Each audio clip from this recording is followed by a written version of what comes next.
Bismillahirrahmanirrahim.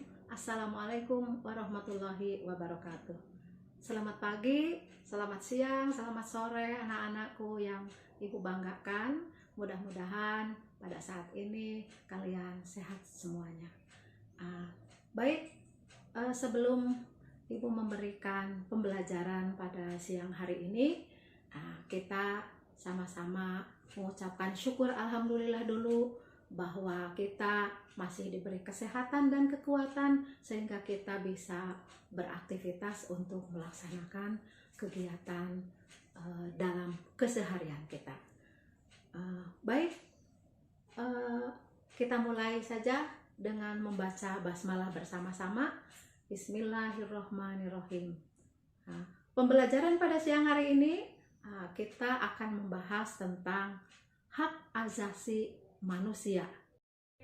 Baik anak-anak, ibu ulangi, HAM adalah seperangkat hak yang dimiliki oleh manusia sejak lahir sebagai anugerah dari Tuhan Yang Maha Esa yang tidak bisa diganggu-gugat dan bersifat universal.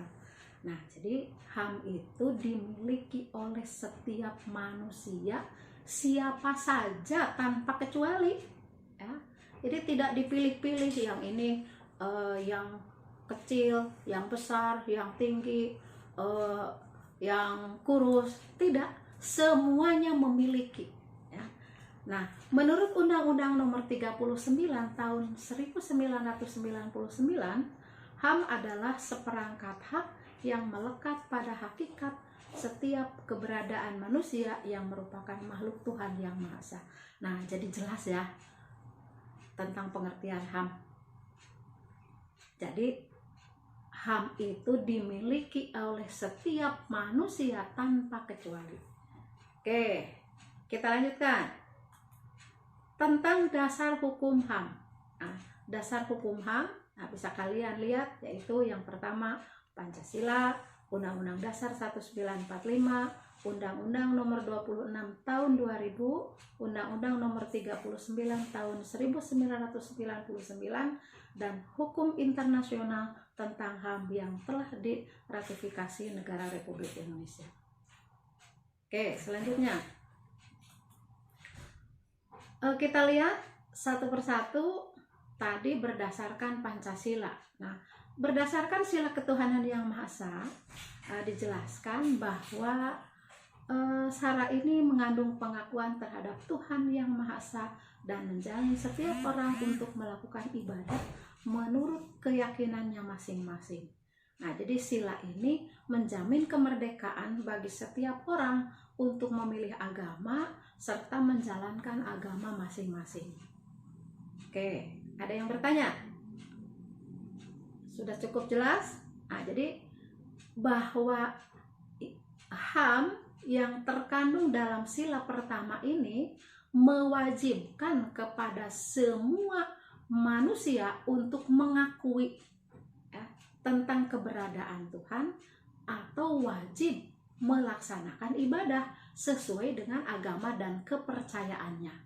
Jadi tidak ada paksaan kalau dalam masalah agama, silahkan bebas, itu sesuai dengan keyakinannya masing-masing.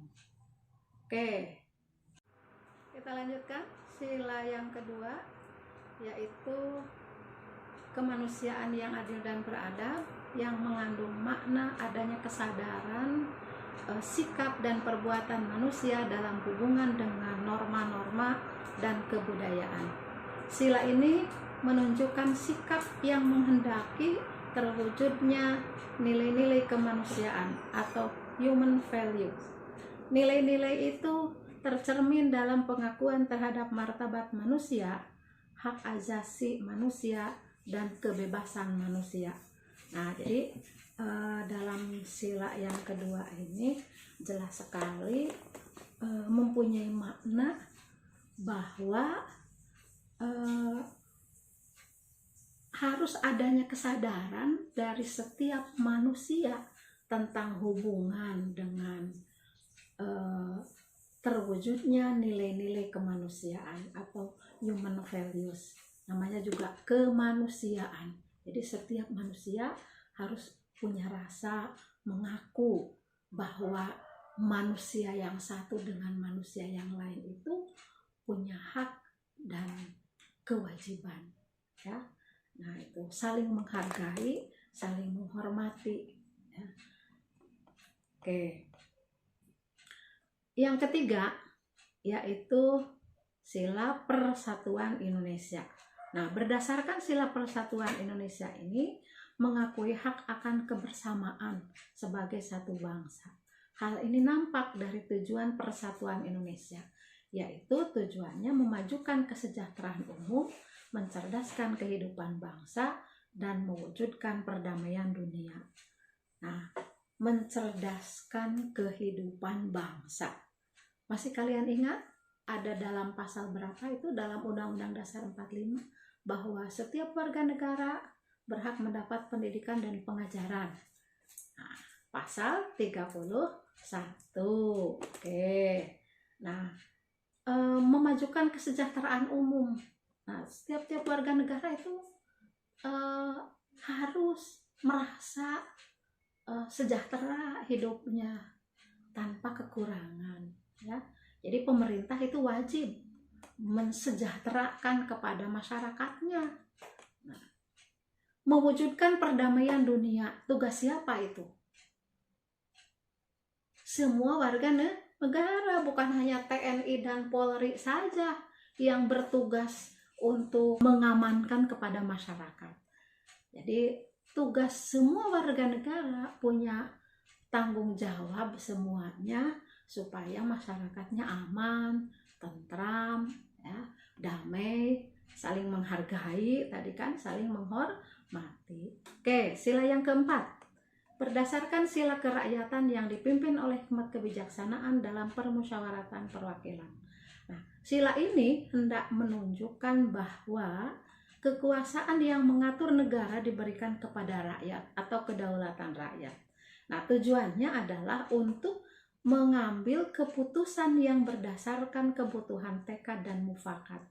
Nah, jadi diharapkan di dalam masyarakat itu semua warga negara patuh dan taat pada aturan, ya, ikut andil di dalam bagian di masyarakat sesuai dengan kemampuannya masing-masing, ya.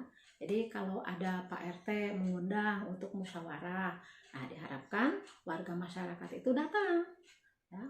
Jadi tidak hanya ikut nimbrung dan ya setujulah begitu. Nah, tapi kita diharapkan bisa memberikan solusi, memberikan pendapat bagaimana caranya supaya masyarakat kita maju. Nah, jadi hendak mewujudkan kan itu. Nah, hendak mewujudkan berdasarkan tekad dan mufakat. Nah, itu. Selanjutnya, berdasarkan sila keadilan sosial bagi seluruh rakyat Indonesia. Nah, diharapkan dalam sila yang kelima ini mengandung makna bahwa bangsa Indonesia mendapat perlakuan yang adil dan seimbang dalam bidang hukum, politik, sosial, ekonomi, dan kebudayaan sebagai bentuk implementasi keadilan sosial. Ya, jadi negara memberikan perlindungan atas hak kebebasan beragama, hak untuk ikut serta dalam usaha pertahanan dan keamanan negara, hak dalam bidang pendidikan, hak dalam bidang budaya, hak di bidang perekonomian dan pemeliharaan negara terhadap fakir miskin. Tuh, ternyata lengkap sekali ya. Jadi dalam sila-sila Pancasila itu sudah diuraikan secara rinci sebetulnya. Tinggal kita sebagai warga negara itu bagaimana caranya ya supaya kita bisa memberikan andil, katanya. Terutama di sini dalam sila yang kelima ini ya lengkap sekali itu bahwa bangsa Indonesia ingin mendapat perlakuan yang adil dan seimbang dalam bidang hukum, dalam bidang politik. Sebagai bentuk implementasi keadilan, negara memberikan perlindungan atas hak kebebasan beragama.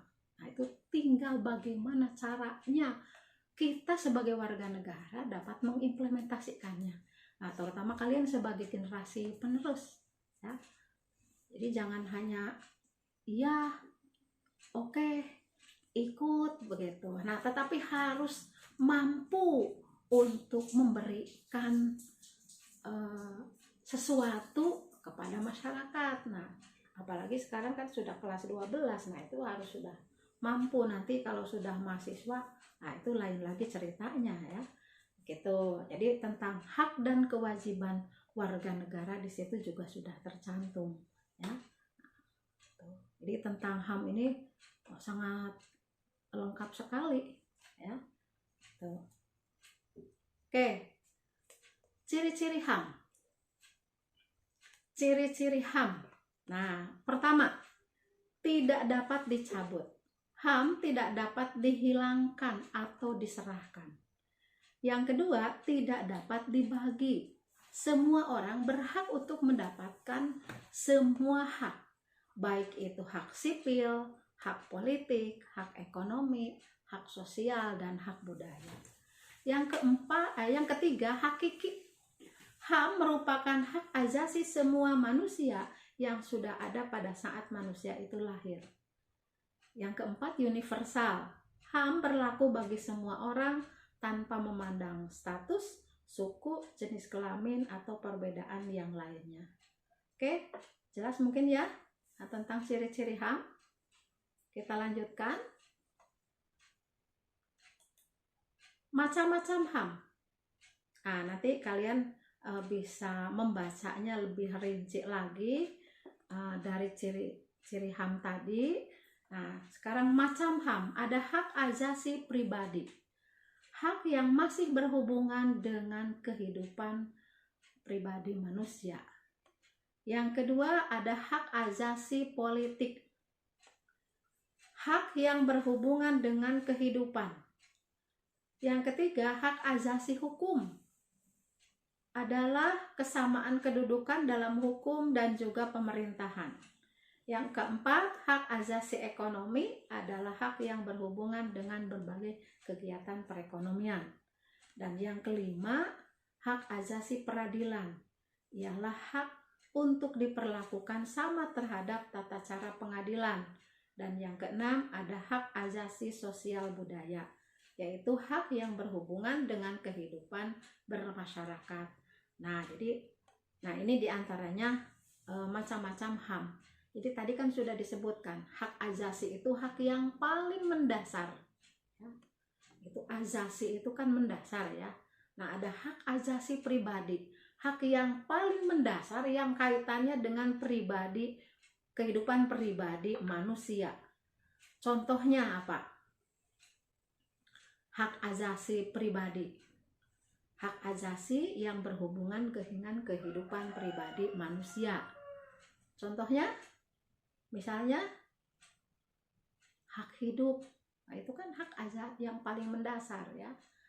Hak mendapatkan penghargaan, hak ingin memiliki sesuatu. Nah, itu hak asasi pribadi. Hak asasi politik, hak yang berhubungan dengan kehidupan. Nah, hak asasi hukum. Nah, ini kaitannya dengan kedudukan hukum dan juga pemerintahan. Nah, ingin diperlakukan adil. Kalau misalnya ada orang yang melakukan khianat dan sebagainya, nah ingin diperlakukan hukuman yang seadil-adilnya. Nah, itu hak asasi hukum. Hak asasi ekonomi, hak yang berhubungan dengan berbagai kegiatan perekonomian. Nah, ini hak asasi ekonomi ini tidak membatasi juga apa itu agama, apa itu kebudayaan. Silakan kalau mau melakukan hubungan perdagangan dengan siapa saja kan boleh. Nah, itu hak asasi ekonomi. Hak asasi peradilan. Nah, ini hak asasi yang menginginkan diperlakukan sama terhadap tata cara pengadilan. Jadi kalau yang maling ayam digebukin, yang korupsi miliaran dibiarkan, nah itu berarti kan tidak adil ya. Nah, itu kalian sudah tahu itu. Jadi, nah itu maksudnya hak asasi peradilan. Hak asasi sosial budaya, hak yang berhubungan dengan kehidupan masyarakat. Jadi silahkan kalau misalnya ada karya-karya di masyarakat, nah silahkan dikembangkan. Itu kan punya hak ya. Ada keseniannya, ada mungkin hasil karya-karya yang lain, itu punya hak, dilindungi juga oleh pemerintah ya. Oke. Macam-macam pelanggaran HAM. Nah, ada pelanggaran HAM berat dan ada pelanggaran HAM ringan. Contohnya pelanggaran HAM berat itu sudah jelas ya, pembunuhan. Nah, itu termasuk HAM berat. HAM ringan, melakukan kekerasan, pemukulan, penganiayaan dan sebagainya. Nanti kalian bisa cari lagi ya, supaya ini itu saja secara garis besarnya saja Ibu sebutkan. Nah, tentang kasus pelanggaran HAM, ada peristiwa Trisakti dan Semanggi itu tahun 98. Ada kasus Marsinah, itu di buku kalau tidak salah sudah ada. Kalau misalnya kalian ingin baca, nah silahkan. Selanjutnya tentang